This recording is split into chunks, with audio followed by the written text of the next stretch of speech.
നിലവിൽ 40 മരണം എന്ന കാര്യം കൂടി പുറത്തു വരുന്നുണ്ട്. കൂടുതൽ മറ്റെന്തെങ്കിലും വിശദാംശങ്ങൾ നമുക്ക് ലഭ്യമാകുന്നുണ്ടോ?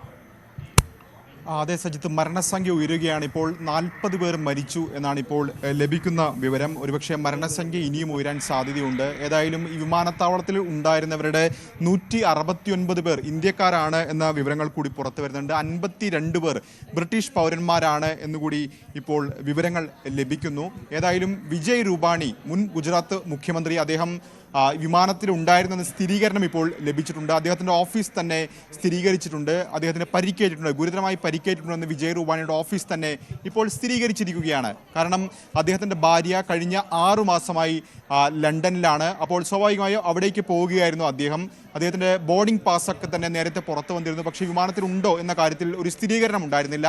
എന്നാൽ അദ്ദേഹത്തിൻ്റെ ഓഫീസ് തന്നെ ഇപ്പോൾ സ്ഥിരീകരിച്ചിരിക്കുന്നു. അതായത് വിജയ് രൂപാണി ഇത്തരത്തിൽ ഈ അപകടത്തിൽപ്പെട്ട വിമാനത്തിൽ ഉണ്ടായിരുന്നു എന്ന് സ്ഥിരീകരിച്ചിരിക്കുകയാണ് ഇപ്പോൾ അദ്ദേഹത്തിൻ്റെ ഓഫീസ് തന്നെ. മാത്രവുമല്ല, മലയാളികൾ കൂടി ഈ വിമാനത്തിൽ ഉണ്ട് എന്നാണ് നമുക്ക് ആ ലിസ്റ്റ് പരിശോധിക്കുമ്പോൾ ഇപ്പോൾ ഈ ഘട്ടത്തിൽ മനസ്സിലാകുന്നത്. കാരണം ഗോപകുമാരൻ നായർ എന്ന് പറയുന്ന ഒരു പേര് പട്ടിക പരിശോധിക്കുമ്പോൾ കാണാം. സ്വാഭാവികമായും മലയാളിയാണ്. അപ്പോൾ വിമാനത്തിൽ മലയാളികളും ഉണ്ടായിരുന്നു എന്ന വിവരങ്ങൾ കൂടി പുറത്തു വരുന്നു. കാരണം ഈ പുറത്തു വന്നിരിക്കുന്ന വിവരങ്ങൾ അല്ലെങ്കിൽ പട്ടിക അനുസരിച്ച് പരിശോധിക്കുമ്പോൾ അതിനകത്ത് ഗോപകുമാരൻ നായർ എന്ന് പറയുന്ന ഒരു പേരുണ്ട്. സ്വാഭാവികമായും ഈ അപകടത്തിൽ മലയാളികൾ കൂടി ഉൾപ്പെട്ടിട്ടുണ്ട് എന്ന് വേണം മനസ്സിലാക്കാൻ. ഏതായാലും ഇപ്പോഴും രക്ഷാപ്രവർത്തനം നടക്കുകയാണ്. കൂടുതൽ ആളുകളെ അവർക്ക് ജീവൻ രക്ഷിക്കാനുള്ള ശ്രമങ്ങളാണ് അധികൃതരുടെ ഭാഗത്തുനിന്ന് ഈ ഘട്ടത്തിൽ ഇപ്പോൾ നടന്നുകൊണ്ടിരിക്കുന്നത്. പരമാവധി ആളുകളെ ആശുപത്രിയിൽ എത്തിക്കാനുള്ള ശ്രമങ്ങൾ നടക്കുന്നു. ഏതാണ്ട് 40 പേരെ ഇപ്പോൾ ആശുപത്രിയിൽ പ്രവേശിപ്പിച്ചിട്ടുണ്ട് എന്നാണ് ഇപ്പോൾ അധികൃതർ അറിയിക്കുകയും ചെയ്തിട്ടുള്ളത്. ഏതായാലും രക്ഷാപ്രവർത്തനം സർക്കാർ തന്നെ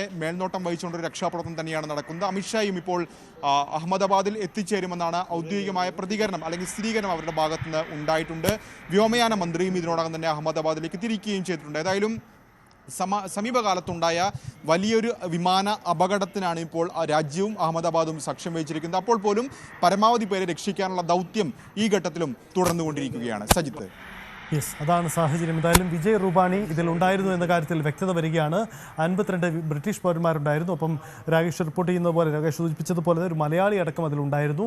എന്തായാലും ഈ യാത്രക്കാരുടെ കൂടുതൽ വിശദാംശങ്ങൾ, പേരുവിവരങ്ങൾ നമുക്ക് ലഭ്യമാകും ഉടൻ തന്നെ എന്ന് കരുതാം. എന്തായാലും ആ വിവരങ്ങൾ കൂടി നമുക്ക് പുറത്തു വരേണ്ടതുണ്ട്. അപകടം സംബന്ധിച്ച മറ്റ് ചില സാങ്കേതിക സാഹചര്യങ്ങൾ കൂടി വ്യക്തമാകുന്നുണ്ട്. അതായത് 625 അടി മുകളിലെത്തിയതിന് ശേഷമാണ് ഈ അപകടാവസ്ഥയിലേക്ക് വിമാനം മാറിയത് എന്നതാണ്. നേരത്തെ പറഞ്ഞ കണക്കുകളിൽ ചില വ്യത്യാസമുണ്ട്. 625 അടി മുകളിലേക്ക് വിമാനമെത്തി. അതിനുശേഷം ഇത് പിന്നീട് വളരെ വേഗത്തിൽ താഴേക്ക് പതിക്കുകയായിരുന്നു. അങ്ങനെയാണ് ദൃശ്യങ്ങൾ ഇപ്പോൾ നമ്മൾ കാണുന്ന രീതിയിലേക്ക് വിമാനം താഴേക്ക് വീഴുന്നത് സാഹചര്യം ഉണ്ടായതെന്നാണ്. അതായത് ടേക്ക് ഓഫിന് ശേഷം 625 അടി മുകളിലെത്തിയതിന് ശേഷമാണ് ഈ വിമാനം താഴേക്ക് യന്ത്ര തകരാറ് മൂലമോ മറ്റെന്തെങ്കിലും കാരണം കൊണ്ടോ അത് താഴേക്ക് പറന്ന് വീണ് പിന്നീട് കെട്ടിടങ്ങളിലേക്ക് മുകളിൽ വന്ന് ഇടിച്ചത് എന്നാണ് നമ്മൾ മനസ്സിലാക്കാൻ. ഇതിലൊരു മലയാളി കൂടി യാത്രക്കാരായി ഉൾപ്പെടുന്നു എന്ന വിവരം കൂടി നമുക്ക് പുറത്തു വരുന്നുണ്ട്. കൂടുതൽ വിശദാംശങ്ങളായി വരുന്നുകൊണ്ടിരിക്കുന്നു. മരണസംഖ്യ ഏറുന്നു എന്നാണ് സാഹചര്യം. കാരണം അത്ര വലിയ അപകടമായി അത് മാറി എന്നതാണ്.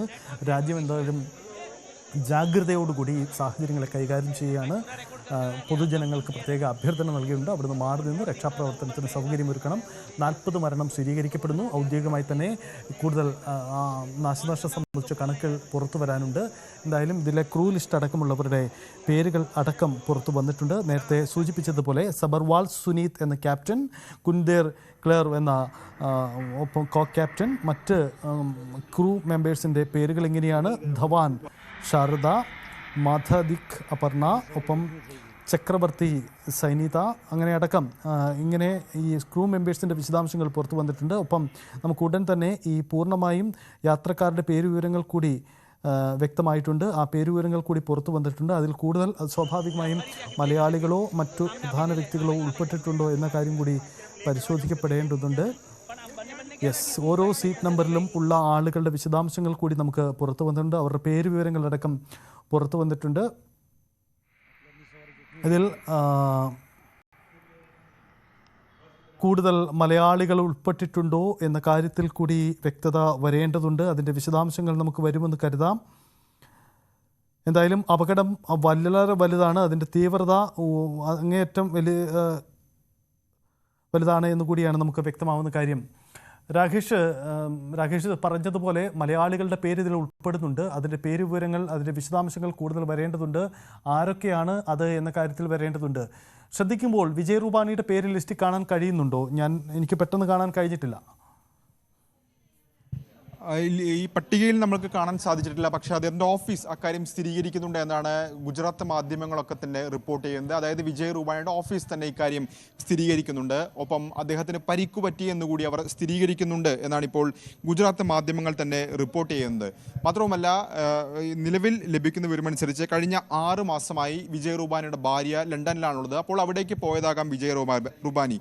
ഇതുകൂടാതെ ബോർഡിംഗ് പാസ്സൊക്കെ തന്നെ പുറത്തു വരികയും ചെയ്തിട്ടുണ്ട്. അപ്പോൾ ഓഫീസ് തന്നെ ഇക്കാര്യം സ്ഥിരീകരിക്കുന്ന സാഹചര്യത്തിൽ അദ്ദേഹത്തിന് ഗുരുതരമായി പരിക്കു പറ്റിയിട്ടുണ്ട് എന്ന് ഓഫീസ് തന്നെ ഇപ്പോൾ ഈ ഘട്ടത്തിൽ സ്ഥിരീകരിക്കുകയും ചെയ്യുന്നു. ഏതായാലും നിലവിൽ ലഭ്യമായ വിവരമനുസരിച്ച് 169 പേർ, 242 പേരാണ് വിമാനത്തിലുണ്ടായിരുന്നത്. 230 യാത്രക്കാർ, കൂടാതെ 2 പൈലറ്റുമാർ, വിമാനത്തിലെ മറ്റു ജീവനക്കാരടക്കം 242 പേർ. അതിൽ 169 പേർ ഇന്ത്യക്കാരാണ്, മറ്റുള്ളവർ വിദേശികളാണ്. പ്രത്യേകിച്ച് ബ്രിട്ടീഷ് പൗരന്മാരാണ്. ലണ്ടനിലേക്കുള്ള വിമാനമാണ്, അതുകൊണ്ട് തന്നെ ബ്രിട്ടീഷ് പൗരന്മാരാണ് എന്നാണ് ഇപ്പോൾ എയർ ഇന്ത്യ അടക്കം അറിയിക്കുകയും ചെയ്തിരിക്കുന്നത്. ഏതായാലും ഇതിൽ പരമാവധി ആളുകളെ രക്ഷിക്കാനുള്ള ശ്രമമാണ് ഈ ഘട്ടത്തിൽ നടക്കുന്നത്. 40 മരണം ഈ ഘട്ടത്തിൽ സ്ഥിരീകരിക്കുകയും ചെയ്തിട്ടുണ്ട്. സ്വാഭാവികമായും മരണസംഖ്യ ഇനിയും ഉയരാൻ സാധ്യതയുണ്ട്. അതിന് പ്രധാനപ്പെട്ട കാരണം, ഒന്ന്, ഇത് നിയന്ത്രണം നഷ്ടപ്പെടുകയും അതിനുശേഷം ഇത് മരത്തിൽ തട്ടുകയും ചെയ്തു. ആ ദൃശ്യങ്ങൾ തന്നെ നമ്മൾ കണ്ടതാണ്. പ്രത്യേകിച്ച് അഗ്നിഗോളമായി ഈ വിമാനം മാറുന്നു. മാത്രവുമല്ല, അത് നടക്കുകയും ചെയ്തു. ഈ അപകടം നടന്ന സ്ഥലവും പ്രത്യേകിച്ച് ഒരു ജനവാസ മേഖലയാണ്, പ്രത്യേകിച്ച് ഫ്ളാറ്റുകൾ ഉള്ള മേഖലയാണ്. അതുകൊണ്ട് തന്നെ അവിടങ്ങളിലുള്ള ആളുകൾ കൂടി അപകടം പറ്റാനുള്ള സാധ്യത കൂടിയുണ്ട്. ദൃശ്യങ്ങൾ വരുന്നതനുസരിച്ച്, അല്ലെങ്കിൽ അതിൽ നിന്ന് മനസ്സിലാക്കുന്നതനുസരിച്ച് ഏതാണ്ട് 3-4 ഫ്ളാറ്റുകൾക്കാണ് ഇത്തരത്തിൽ തീ പിടിച്ചിരിക്കുന്നത്. അവിടേക്ക് പുക കടക്കുകയും ചെയ്തിട്ടുള്ളത്. അത്തരത്തിൽ വലിയൊരു അപകടം തന്നെയാണ് സംഭവിക്കുകയും ചെയ്തിരിക്കുന്നത്. ഏതായാലും നിലവിൽ ലഭിക്കുന്ന പ്രാഥമിക നിഗമനം അനുസരിച്ച് 1:39 ഈ അപകടം നടക്കുന്നത്. കാരണം അഹമ്മദാബാദ് വിമാനത്താവളത്തിലെ റൺവേ 23 നിന്നാണ് ഈ വിമാനം പറന്നു വരുന്നത്. ഏതാണ്ട് പറന്നു വരുന്ന തൊട്ട് പിന്നാലെ ഇത്തരത്തിൽ അപായ സൂചന, മെയ്ഡേ കോൾ ലഭിച്ചിരിക്കുന്നു എയർ ട്രാഫിക് കൺട്രോൾ റൂമിന്. സ്വാഭാവികമായും ഇത്തരത്തിൽ അറിയിപ്പൊക്കെ തന്നെ ലഭിക്കാറുള്ളത് ഏതെങ്കിലും തരത്തിൽ അപകടം സംഭവിക്കുമ്പോൾ അല്ലെങ്കിൽ അപകട സാധ്യത ഉള്ളപ്പോഴാണ്. പക്ഷേ അതിനുശേഷം ഒരു അറിയിപ്പും വിമാനത്തിൽ നിന്നുണ്ടായില്ല എന്ന് മാത്രമല്ല, വിമാനവുമായി ബന്ധപ്പെടാൻ കഴിഞ്ഞില്ല എന്നുകൂടി എയർ ട്രാഫിക് കൺട്രോൾ റൂം സ്ഥിരീകരിക്കുകയും ചെയ്തിട്ടുണ്ട്.